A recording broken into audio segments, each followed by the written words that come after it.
ایک خواب ایک حقیقت۔ ایک چھوٹے سے گاؤں نورپور میں ایک لڑکا رہتا تھا جس کا نام حارث تھا۔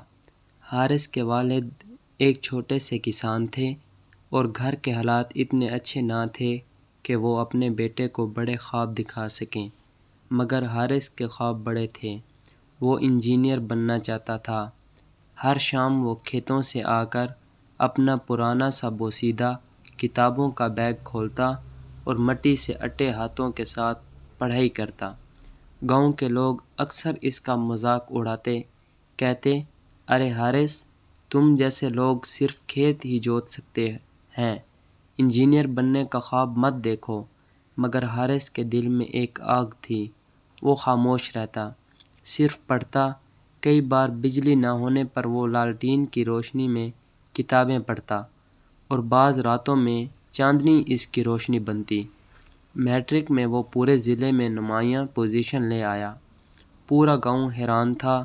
شہر کے ایک کالج میں داخلہ ملا، مگر اخراجات کیسے چلتے؟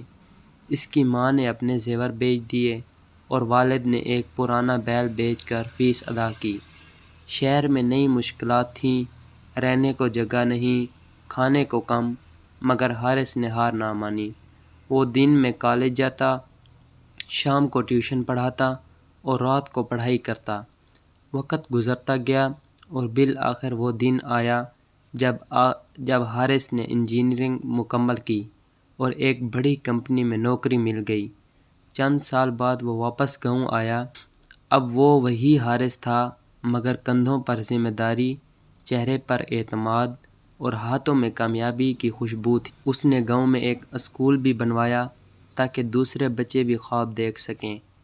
گاؤں کے وہی لوگ جو اس پر ہنسا کرتے تھے، اب فخر سے کہتے، یہ ہمارا حارث ہے جس نے ثابت کیا کہ خواب اگر سچے ہوں تو راستے خود بن جاتے ہیں۔